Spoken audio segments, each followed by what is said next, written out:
দশম শ্রেণীর বাংলা ব্যাকরণের সিলেবাসে সবচাইতে প্রথমে যেটা আছে সেটা হচ্ছে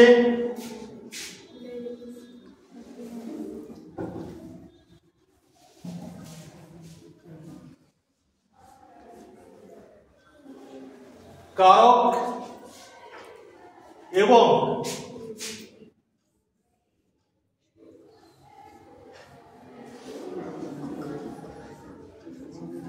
অকারক সম্পর্ক। কারক এবং অকারক সম্পর্ক। কারক এবং অকারক। অকারক মানে কি? যেটা কারক নয়। যা কোনটা কারক কোনটা কারক নয় আজকে সেটাই চর্চা করব। কারক বলতে কি বোঝায়? কারক শব্দের উৎপত্তিগত অর্থ যাই হোক না কেন, কারক বলতে একটা সম্পর্ক বোঝায়। কার সঙ্গে কার সম্পর্ক? বাক্যের যে ক্রিয়াপদ থাকবে তার সঙ্গে বাক্যের অন্য কোনো পদে যে সম্পর্ক, সেই সম্পর্কটাকে বলা হয় কারক। কি বললাম? বাক্যের যে ক্রিয়াপদ আছে তার সঙ্গে বাক্যের অন্য কোনো পদের যে সম্পর্ক, সেই সম্পর্কটাকে বলা হয় কারক। এটা অনেকে এভাবে বলেন, বাক্যে ক্রিয়াপদের সঙ্গে অন্যান্য পদের যে সম্পর্ক তাকে কারক বলা হয়। কিন্তু ক্রিয়াপদের সঙ্গে সব পদের সম্পর্ক থাকবে এরকম কোনো কথা নেই। সেই কারণেই আমার মনে হয় এভাবেই তোমাদের বলাটা দরকার। বাক্যে ক্রিয়াপদের সঙ্গে অন্য কোনো পদে যে সম্পর্ক থাকবে বা যে সম্পর্ক আছে তাকে বলা হয় কারক। তো অকারক কি হবে? বাক্যে ক্রিয়াপদের সঙ্গে যখন কোনো সম্পর্ক থাকবে না, সেই সম্পর্ক না থাকাটাকে বলা হয় অকারক। ঠিক কি না? তাহলে অকারক পদ কাদেরকে বলবো? যে সব পদের সঙ্গে ক্রিয়াপদের কোনো সম্পর্ক থাকবে না। অকারক পদ হচ্ছে বাক্যের সেই পদগুলো যাদের সঙ্গে ক্রিয়াপদের কোনো সম্পর্ক নেই।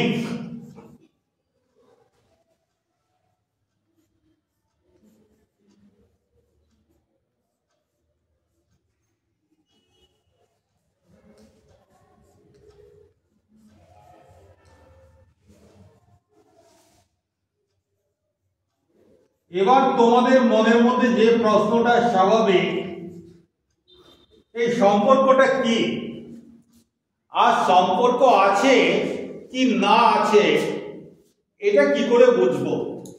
তাই তো আপনি তো বলে দিয়ে খালাস যে বাক্যে ক্রিয়াপদের সঙ্গে অন্য পদের যে সম্পর্ক তাকে কারক বলা হয়। এই সম্পর্কটা কি জিনিস? ক্রিয়াপদ অন্য পদের ভাইপো বা ভাগ্নে, ছেলে না মেয়ে? আমরা তো সম্পর্ক বলতে এগুলোই বুঝি, বন্ধু বান্ধব। না, ব্যাকরণের ভাষায় এটা বলা যাবে না। একটা উদাহরণ দিই।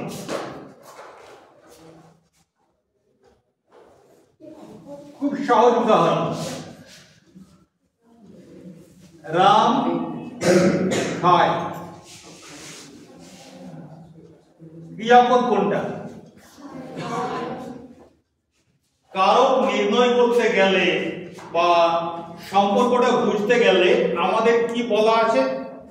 ক্রিয়াপদের সঙ্গে অন্য কোন পদের সম্পর্ক। মানে সবসময় ক্রিয়াপদটা আমি কিন্তু বলছি, তার মানে ক্রিয়াপদটাকে প্রথমে আমাকে খুঁজতে হবে, চিহ্নিত করতে হবে। তাহলে এটা হলো ক্রিয়াপদ। এটা একটা বাক্য, রাম খায়। এই ক্রিয়াপদটা কে করছে? কাজটা কে করছে? খাওয়া কাজটা কে করছে? রাম। তাহলে ক্রিয়াপদের সঙ্গে রামের সম্পর্ক রয়েছে। রাম খায়, এখানে শাম খাচ্ছে না, ছাগলও খাচ্ছে না, বা কি খাচ্ছে সেসবও বলছি না, শুধু বলছি রাম খায়। তাহলে কাজটা কে করছে? রাম করছে। অর্থাৎ ক্রিয়াপদের সঙ্গে রামের একটা সম্পর্ক রয়েছে। এই যে সম্পর্ক, এই সম্পর্কটাকেই বলা হচ্ছে কাজ।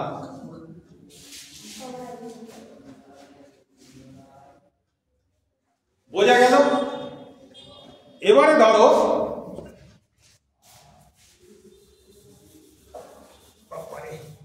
সাদা হয়ে গেল।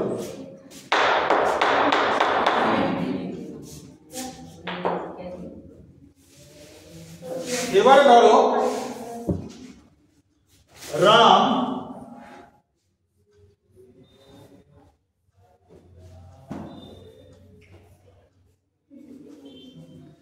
ভাত খায়। প্রথম কাজ আমাদের কি? ক্রিয়াপদটা খুঁজতে হবে। ক্রিয়াপদ কোনটা? খায়। প্রথমে একটা সম্পর্ক পেয়েছি, কে খায়? রাম। তাহলে রামের সঙ্গে খায়ের একটা সম্পর্ক আছে। এটা রাম, শ্যাম, যদু, মধু যে কেউ হতে পারে। এটা ধরো এক্স দিয়ে রাখলাম তোমাদের অঙ্কের ভাষায়। যে কেউ খেতে পারে, যেই খাত তার সঙ্গে কর্তৃক মানে তার সঙ্গে ক্রিয়ার একটা সম্পর্ক আছে। এইবার যে খাচ্ছে সে লোকটার পরিচয় বলে যাও। কি খায়? তাহলে খায়টার সঙ্গে ভাতটার সম্পর্ক আছে কিনা? আছে তো। এটাকেই বলা হচ্ছে ক্রিয়াপদের সঙ্গে সম্পর্ক। এই সম্পর্ক ক রকমের হতে পারে? তাহলে কারক মানে হচ্ছে সম্পর্ক। খুব সহজ ভাষা। কারক মানে সম্পর্ক। কার সাথে সম্পর্ক? ক্রিয়ার সঙ্গে সম্পর্ক। ক্রিয়ার সঙ্গে কার সম্পর্ক? বাক্যের অন্য কোনো পদে। তো তাহলে কারক মানে হচ্ছে সম্পর্ক।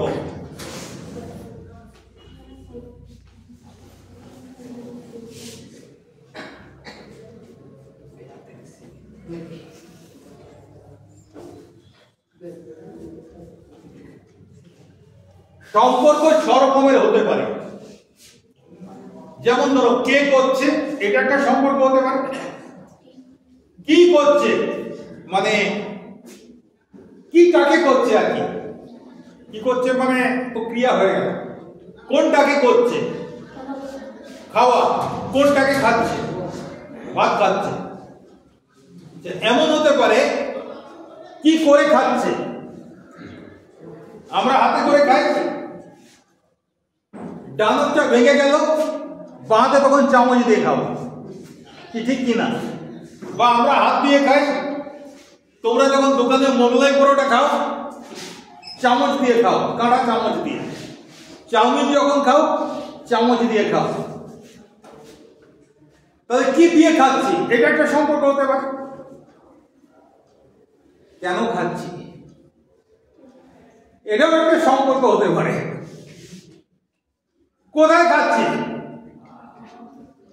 এটাও একটা সম্পর্ক হতে পারে। কোথা থেকে খাচ্ছি? এটাও একটা সম্পর্ক হতে পারে। তো সেই হিসেবে যদি দেখি তাহলে এই যে সম্পর্ক, এটা হচ্ছে ছ রকমের সম্পর্ক।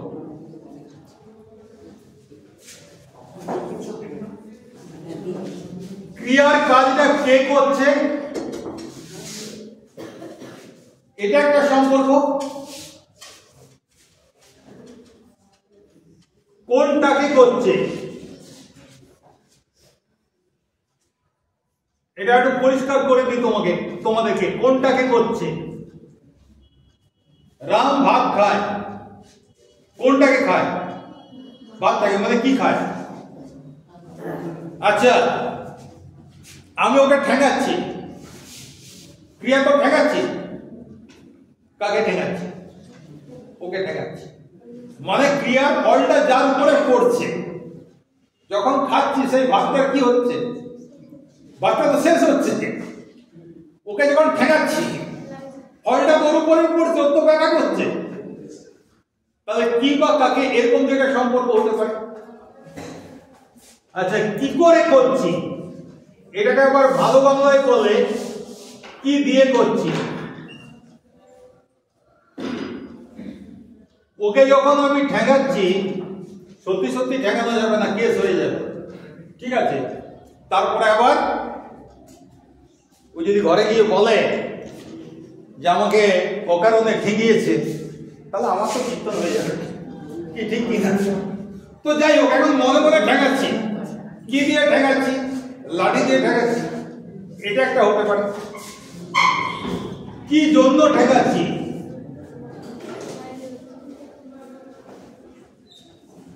যাতে সে ক্লাসে আর বদমাইশি না করে, সে উদ্দেশ্যে ওকে ঠেকাচ্ছি। কোথা থেকে করছি?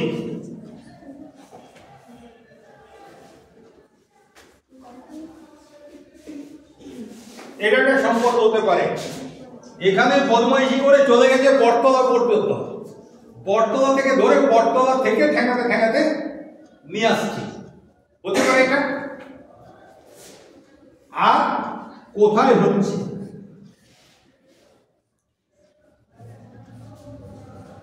এখন ক্লাসে সবার সামনে ঠেকাচ্ছে।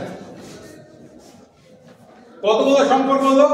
1 2 3 4 5 6। তাহলে সম্পর্ক কত রকমের হতে পারে?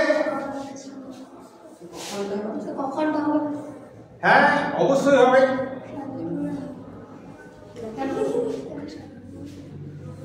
এইবারে ওরা জিজ্ঞেস করলো, স্যার কখনটা হবে না? অবশ্যই হবে। কোথা থেকে আর কোথায়, এগুলো কি বাচক শব্দ? স্থানবাচক শব্দ। কোথায় স্থানবাচক, সেরকম কালবাচক শব্দও হবে। কোথা থেকে আর কখন থেকে। কোথা থেকে ঠেকাচ্ছি? ওখান থেকে ঠেকাচ্ছি। আর কখন থেকে ঠেকাচ্ছি? পুরো এখন বাজছে তোমার 11:30, ওকে 10টা থেকে ঠেকাচ্ছি, ঠিক আছে। আর সেই রকম কোথায় যেমন হয়, কখন হয়, কখন করছি কাজটা, এটা ইংরেজিতে দেখবে ফ্রম, সিন্স। এটা কালবাচক শব্দের সঙ্গেও ব্যবহার করা যায়, আর স্থানবাচক শব্দের সঙ্গেও ব্যবহার করা যায়। ফ্রম কাপিস্টা, ফ্রম মর্নিং, ঠিক আছে। অবশ্য পয়েন্ট অফ টাইম বললে ফ্রম ফ্রম ব্যবহার করা হয় না। ইংরেজিতে কি ব্যবহার করা হয়? সিন্স ব্যবহার করা হয়, সিন্স মর্নিং। সেই রকম ইন, অন, এট, দেখো এগুলো সবই স্থানবাচক এবং কালবাচকের সঙ্গে ব্যবহার করা যায়। তাহলে কোথা থেকে যেমন আমি বলতে পারি একটা সম্পর্ক, ওই একই সম্পর্ক হচ্ছে কখন থেকে। আর কোথায় যেমন একটা সম্পর্ক, ওই একই সম্পর্ক হচ্ছে কখন। তাহলে বোঝা গেল কারক সম্পর্ক 6 রকমের হতে পারে। জানা আছে, এটা তো আমরা 7-8 পড়েছিলাম, হ্যাঁ কি না? পড়া হয়নি? আমার তো মনে হচ্ছে সিলেবাসে ছিল। এবার আমরা বলি যে না আমাদের পড়া হয়নি, তার মানে বুঝতে হবে আমরা ফাঁকিবাজ অব দি ফার্স্ট ডিগ্রি, তাই তো? সবচাইতে আমরা উত্তম ফাঁকিবাজ।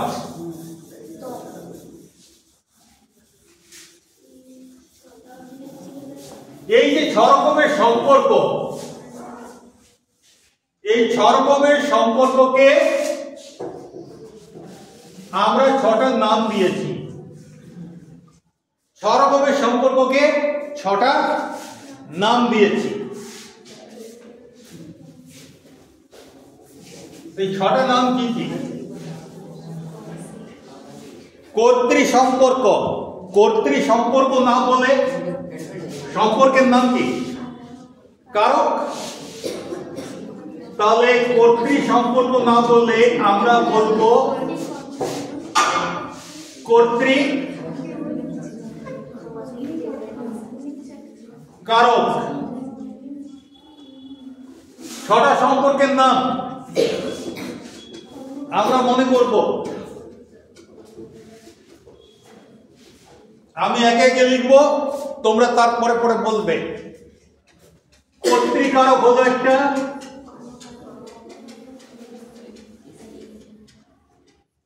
দ্বিতীয়টা হচ্ছে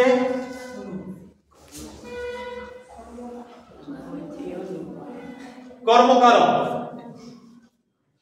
এগুলো খোঁজা খুব সহজ। আমরা বাক্যের গঠন পড়েছি না, ইংরেজিতে সাবজেক্ট ভার্ব অবজেক্ট আর বাংলায় সাবজেক্ট অবজেক্ট ভার্ব, কর্তা ক্রিয়া কর্ম বা কর্তা কর্ম ক্রিয়া। বাক্যের যে কর্তা সেই হয় কর্তৃকারক, বাক্যের যে কর্ম সেই হয় কর্মকারক। এই দুটোর কোনো ঝামেলা নেই।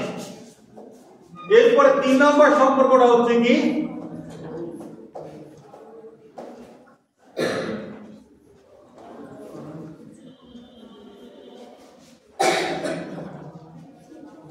করণকারক। 4 নম্বর সম্পর্কটা হচ্ছে নিমিত্ত কারক।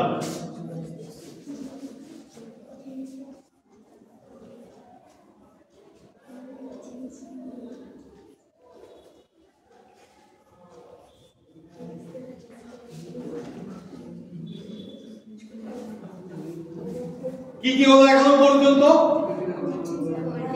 কর্তৃকারক, কর্মকারক, করণকারক, নিমিত্তকারক।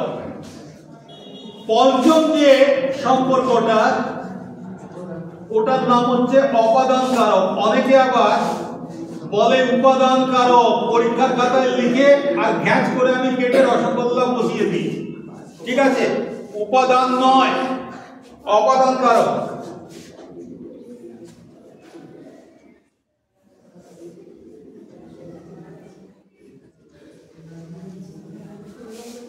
কটা হলো? আরেকটা বাকি রয়ে গেল। করণকারকটাই আরেকবার লিখে ফেলি।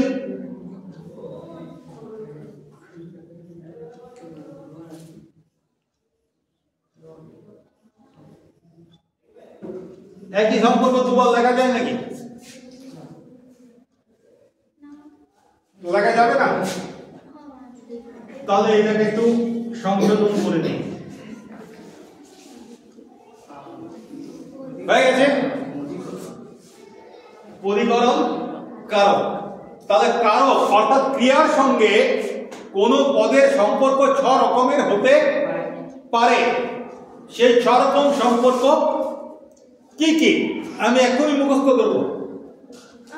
হ্যাঁ, কর্তৃকারক, কর্মকারক, নিমিত্তকারক, করণকারক, অধিকরণকারক, উপাদানকারক আর মনে হয়। আচ্ছা, দেখে দেখে বললেও চলবে। লোকে হ্যাঁ, ভেরি গুড।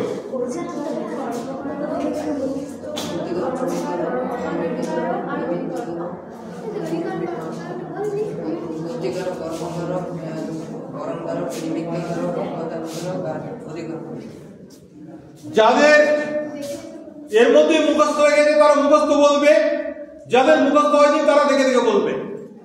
বলো।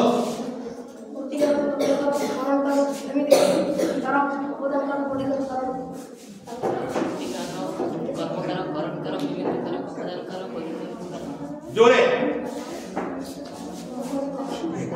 জোরে দেখে দেখে না, দেখে দেখে বলতে হবে।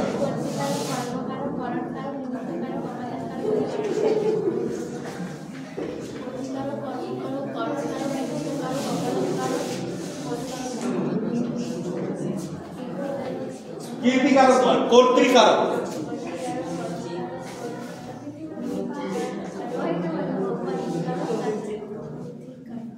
অধিকরণ কারক।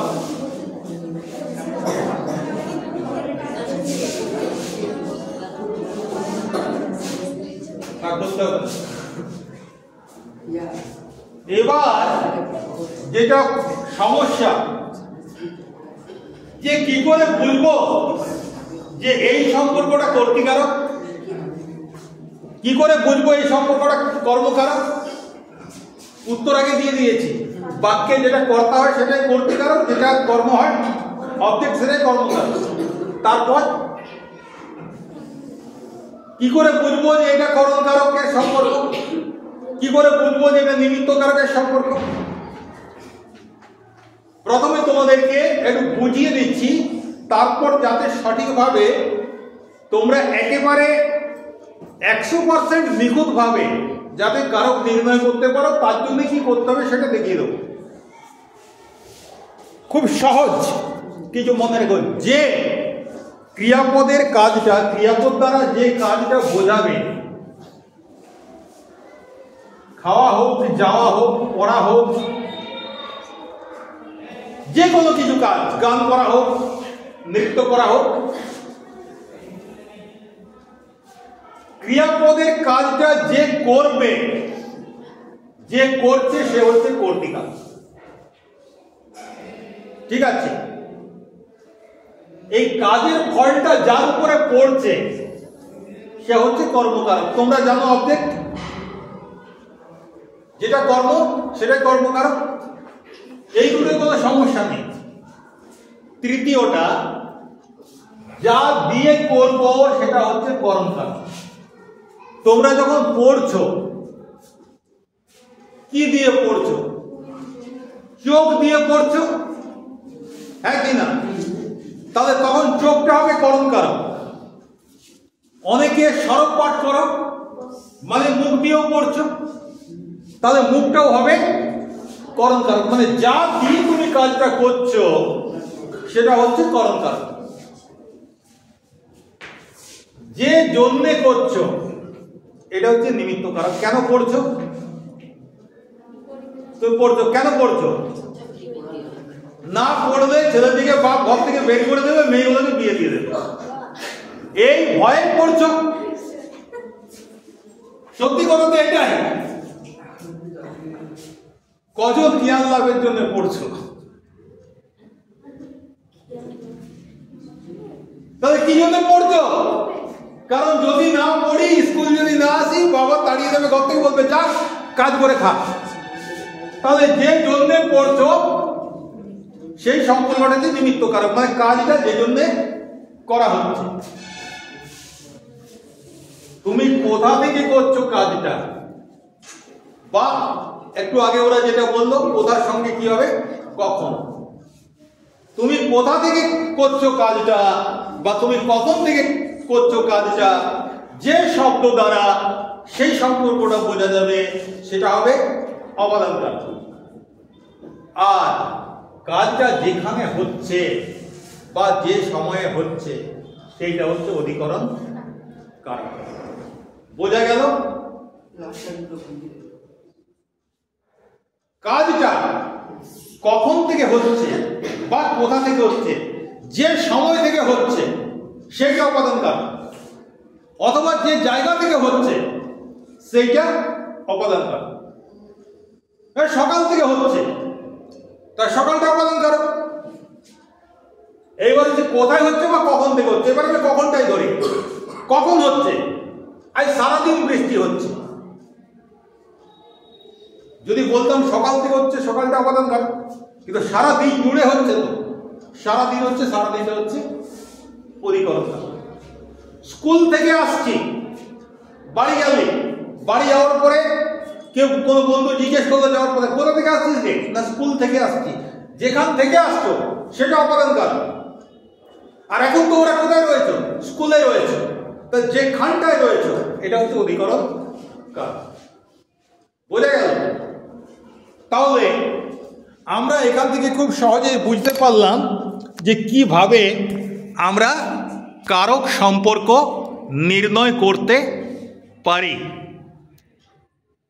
এরপর আমরা চর্চা করব কিভাবে খুব সহজেই আমরা কারক নির্ণয় করতে পারবো।